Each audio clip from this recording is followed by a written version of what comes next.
Rogue Sun, issue number 2 from Image Comics. So, I don't know if I want to say this is a spin off Radiant Black, but this character was introduced with the Radiant Black crossover event, Supermassive. And yeah, I mean, I already did a video on issue number 1. You can check it out there. But basically, Rogue Sun is this character who kind of watches over Louisiana, or at least New Orleans. Whether it's the whole state or not, New Orleans specifically, he takes care of. And he dies. He dies in the first few pages, and then he ends up giving his powers to his son.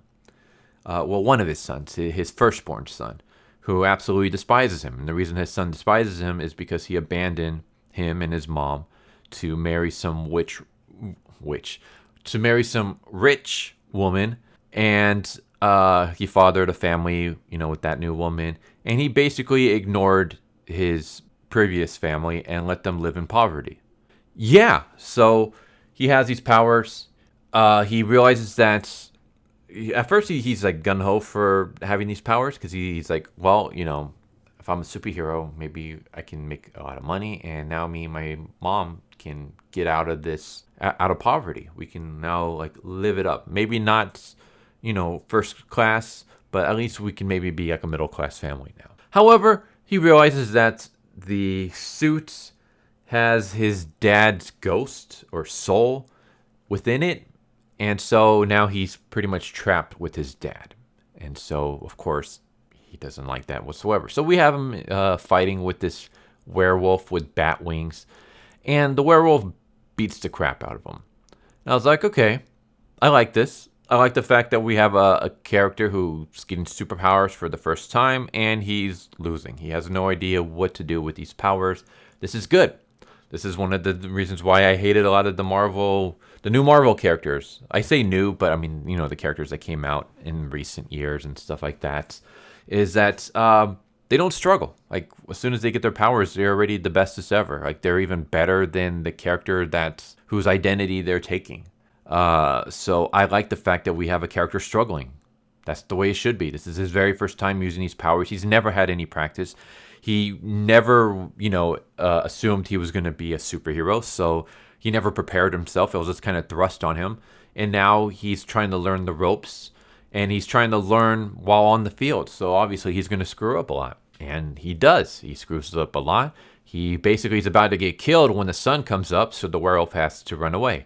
And he basically, even his father's like, is there anyone dumber and luckier than you? Like, the only reason you're still alive is because the sun came up. If the sun came up 10 seconds later, you would have been dead. And so his father keeps berating him, when he's back at home and stuff.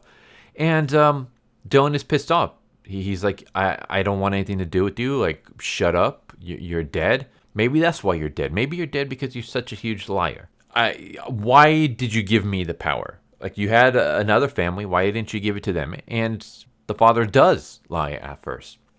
He tells them it's because he believed in him. He believed that Dylan can be the rogue son.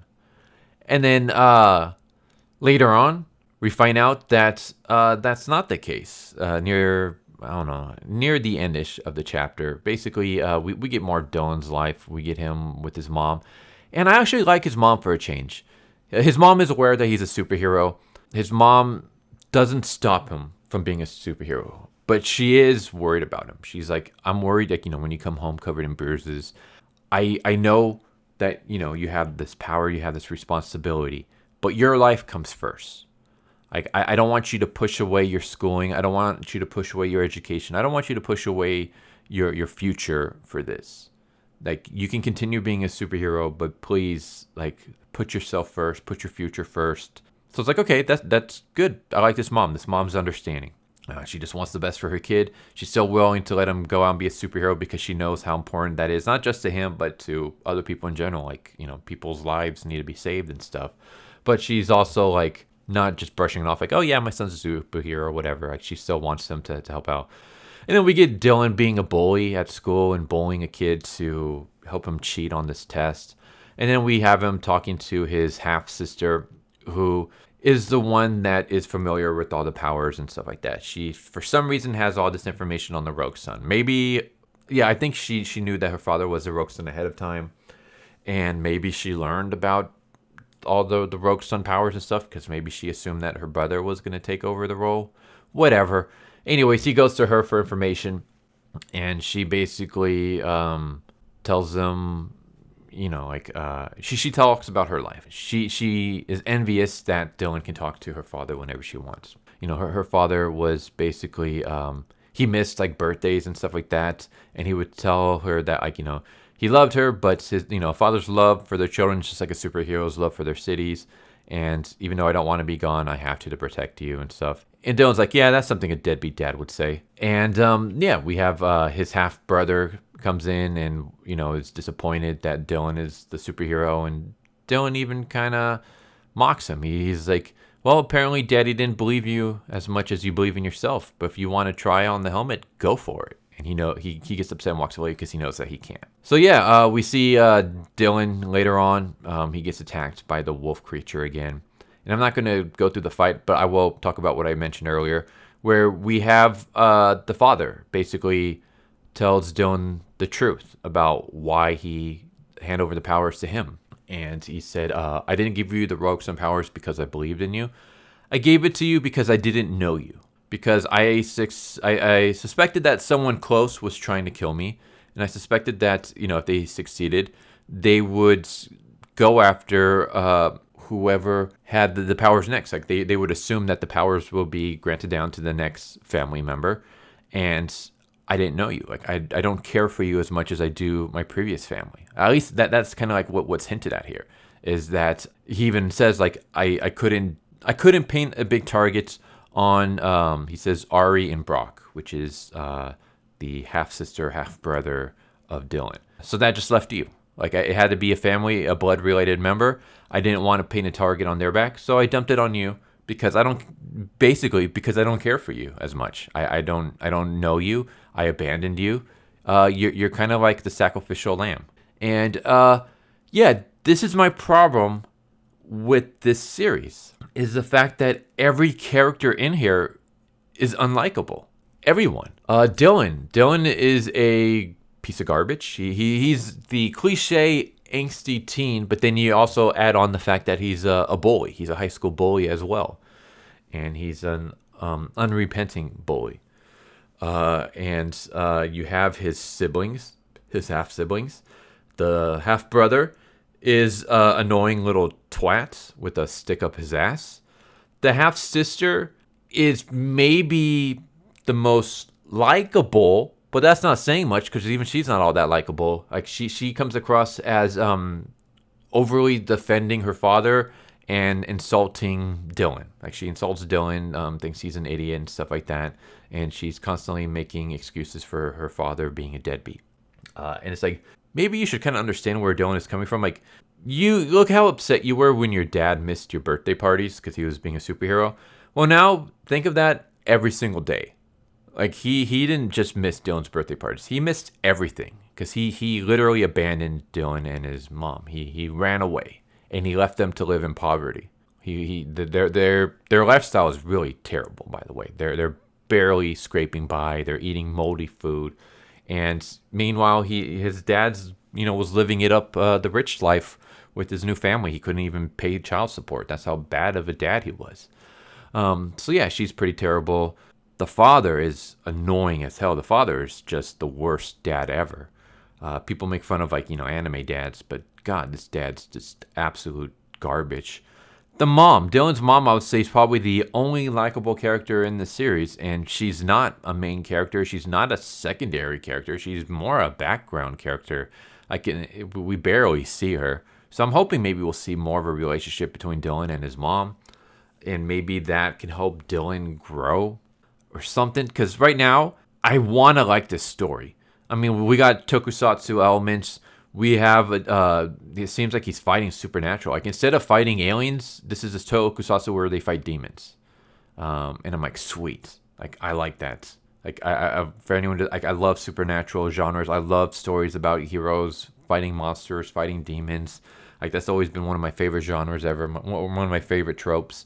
So, this is, like, right up my alley. Even the artwork's not bad. It's not the greatest, but it's pretty good, artwork. Like, it's I have no complaints for it. It's just the characters. The characters are so terrible. They're so unlikable. There's nothing here that's I don't care for anybody. I think the dad's the absolute worst. I think the half siblings are bad. The sister is maybe like the best of the group outside of Dylan's mom, but even she's not that great. Dylan is a terrible protagonist. Like there's no likable qualities in him whatsoever. It would have been better if maybe he's like a dick towards his dad, and maybe he's like standoffish towards his dad's family. But if he was like likable at school, or maybe not even likable, but if he wasn't a d-bag at school, but the fact that he's a bully at school, the fact that he's a womanizer, and it's like this guy has no likable qualities. How am I supposed to root for him? Here's for anyone who wants to write a story and they want to have like a character with flaws. Here's something that I've always been taught at school. Always show your character, when you introduce your character, in a good light first. Introduce their good qualities and then introduce their bad qualities. And the example that they used was, I believe it was Minority Report, where they showed Tom Cruise, coming to work, and he's saying hi to everybody, good morning. Like he comes across as a very likable coworker, like someone you want to work with, a very likable colleague. And then later on, we're introduced to the fact that he's a drug addict and stuff like that. Like we see his more negative qualities. I believe that was Minority Report where that happened, or maybe it might have been. It's some kind of sci-fi cyberpunk story with Tom Cruise. I want to say it's Minority Report, but yeah. So like, if your character is a drug addict, if your character is a bully, if your character is whatever negative traits, always introduce your character in a positive light first. Introduce their good qualities so that we have a good first impression. That's basically what I'm coming down to. Your character should always have a good first impression, and then you introduce all the negative stuff to it. That way, us, the audience, are more willing to sympathize with this character and go along on the journey with them. But if you introduce them in a negative light from the get-go, and then you keep them in a negative light and only slowly trickle in some positive aspects, it's very hard for us to root for the character whatsoever. So that's kind of how it was with Dylan. We started off with him being a bully. We started off with him, basically, I guess he had a girlfriend, or he had a girl that he was hooking up with, but then he was looking at, he was hooking up with other girls on the side. Basically, he comes across as like a womanizer. Then we throw in all the emo angst, and it's justified. I mean, his anger towards his dad is really justified. But because you already portrayed him in so many negative lights, by the time we got to that, we just don't care anymore. He just comes across as an emo. He just comes across as another angsty edgelord teen. And that's the problem with the series, is that every single character minus the mom is introduced in a negative light, and we're mostly just given their negative traits with a little bit of maybe positive traits sprinkled in, but even not that much. We don't really have much positive traits with Dylan, other than the fact that he likes his mom and he wants to help her out. We don't have any positive traits with the dad. I mean, the dad's just helping out Dylan because someone needs to take the rogue son mantle, and he doesn't want to put it on the family that he actually loves, so he throws it on his kid that he abandoned. So there's no positive light there. There's no positive light with the siblings. Maybe with the half siblings, maybe the sister, just because like there's some, she's willing to help Dylan out and stuff. But even then, it feels like she's kind of almost I'll say somewhat reluctant to do it, but also just she wants to do it so she can be closer to her dad. But even then, she has like the negative aspects of her personality. So yeah, there's no likable characters in here. Again, minus the mom, who's not a main character. So everybody here sucks, and because everybody sucks, there's no one, like, I don't care what happens. I don't care if Dylan dies. I don't care if he succeeds, because I don't care for anybody. And so I'm hoping that things change. I'm hoping that eventually we have them grow and mature as a character, because so far I feel like a good premise and good artwork is wasted on very unlikable characters. These are characters that really need to be redeemed, and they're not at this point in time. They're just, I hate them all. So, yeah, that's the problem with the series. You guys tell me if you agree or not. Maybe you guys like the characters. Maybe you're okay with it. Like I said, I want to like this series. I just hate all the characters.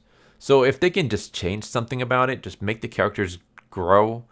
I know it'd be weird to make him grow so quickly, but we got to see some positive aspects of this Dylan character real soon. Because right now we're just seeing nothing but negatives, and we're seeing nothing but negatives with everybody else. Like I said, the mom's the only good one so far. Everyone else is terrible, and terrible characters do not make for a good story. So there you go, Rogue Sun number 2. Hope you guys enjoyed. I'd like to hear your thoughts. Anyways, hope to see you guys next time. Take care, everybody. Later. So what'd you guys think of that video? Hope you guys enjoyed. If you guys haven't already, please subscribe, hit that bell for a notification, leave a like if you enjoyed the video. And if you didn't enjoy the video, thank you for watching it this far, and I hope the next video is more to your liking. Feel free to check out the playlists that you guys see, and I hope to see you guys next time. Later.